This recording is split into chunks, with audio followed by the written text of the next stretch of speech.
we've gone through a lot of the connections between the Franklin scandal and Epstein, and William Barr was, you've said, the nexus between those two.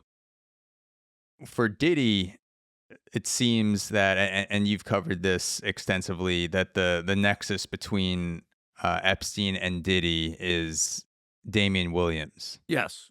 Talk about Damian Williams and his connection to Epstein and Diddy. Okay, Damian Williams is the U.S. Attorney for the Southern District of New York. He's considered the most powerful federal law enforcement agents in the city, and he was part of the Clinton machine.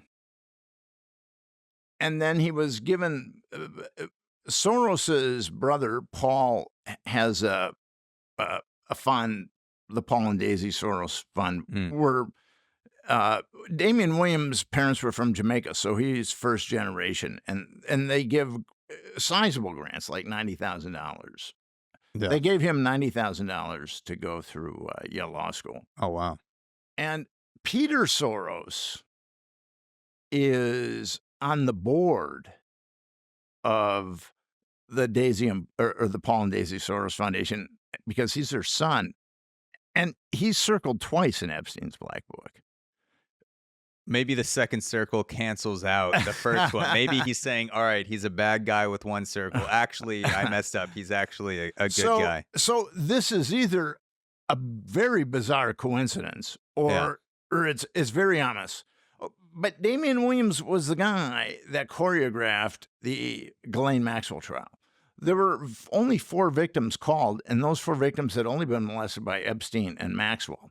So they knew nothing about the other perps. It was very, very carefully choreographed. And he is the one that called the grand jury for P. Diddy. And P. Diddy has been indicted on 3 counts. Now, P. Diddy, there's 2 of the lawsuits against him. Well, there's a new wave of lawsuits, but there was the first 8. 2 of them were minors when they say that P. Diddy had molested them. And then there was Little Rod, who was a hip-hop producer, and he said that Diddy was trafficking children all the time. And he also talked about the hidden cameras, and then there's a Homeland Security officer that, under anonymity, has talked about the hidden cameras. And so we have kind of and then there are other people that have talked about Diddy's propensity for blackmail. And with Damian Williams, so Maxwell was indicted on all these conspiracies, but nobody else was indicted. Diddy is indicted on conspiracy, but no one else is indicted. And Williams isn't going after him for trafficking children. I mean, it's also a corrupt grand jury. And I was saying that, well, that grand jury started to wend in, or was impaneled in May. And I've been saying Diddy is going to get indicted on something, and then maybe one of his kids or something. But I was wrong. I mean, he's the only guy that's getting indicted.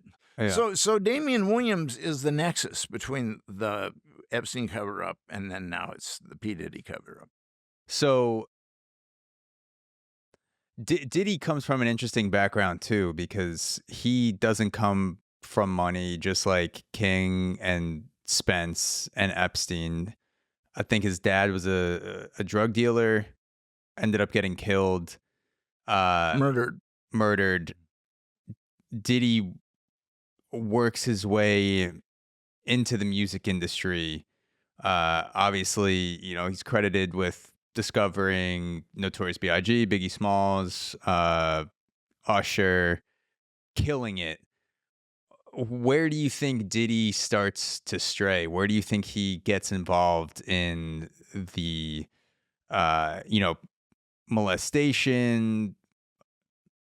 He's also had cameras in his house. There was footage recorded or recovered of allegedly him filming these freak offs having audiovisual blackmail like Epstein and Franklin scandal, where do you think he starts to stray, Diddy, to get into this whole underworld? Okay. In 1993, he and Clive Davis formed Bad Boy Records. Now, Clive Davis is a dirty, dirty guy. He's launched a career of a lot of rock stars, and he's ripped a lot of people off. But he's been indicted 3 times for filing cooked tax returns. He's been busted 3 times for defrauding the IRS. It's against the law for record companies to give radio stations or DJs money. It's called payola. It's against the law. He has been busted for the largest payola scam of all time. And then, and these are just the things that we know about. There was a Genovese guy named Pasquale Falcone who was smuggling heroin into the United States, and he got busted. And then the feds started digging into Falcone, and then they came all across all these shell companies that Davis had set up with Falcone, and Davis was president of CBS Records, so he was funneling money from CBS Records to these shell companies, and him and Falcone were splitting it up. And this is the criminality that we know about the guy. And you know how many days he spent in jail for everything that I've just told you? How many? Not one. So he's got the payola scandal, 3 tax fraud violations, and the shell companies with the heroin guy, Genovese crime family. Yeah.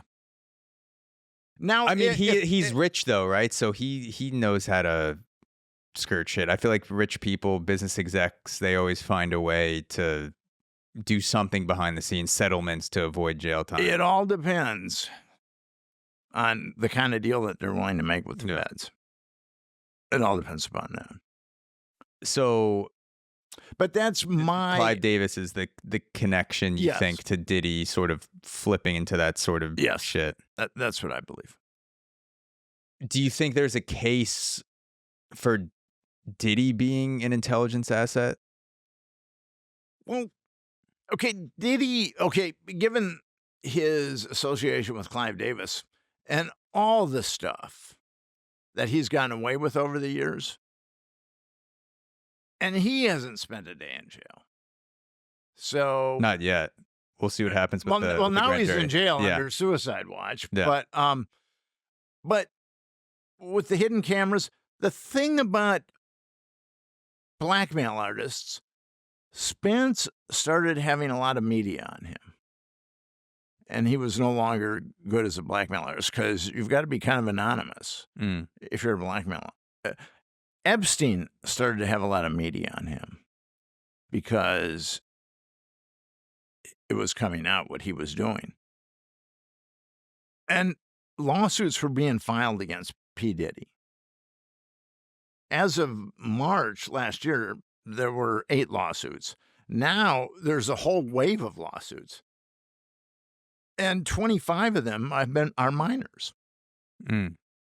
So P. Diddy has been molesting children for a very long time without any problems. But these lawsuits that started to get generated, they started, I believe, with Cassie Ventura, that started to get generated, put a lot of media on him.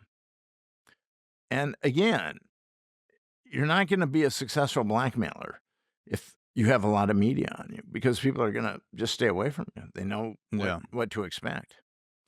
So these dark, malignant corners of society, as you've said, these black organizations that may be connected to intelligence, maybe intelligence doesn't, it doesn't even know about them or just chooses not to engage with them. No, it's part of it. You think it's part of intelligence? Yeah.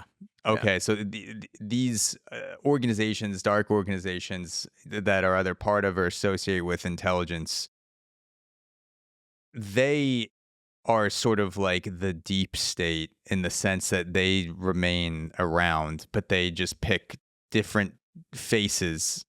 Like, it looks like Diddy may have been one of them, Epstein, um, Lawrence King, Craig Spence. Those are the disposables. Now that those people are gone, they're going to be searching for someone else if they haven't already found someone to sort of take the reins of that sort of blackmail.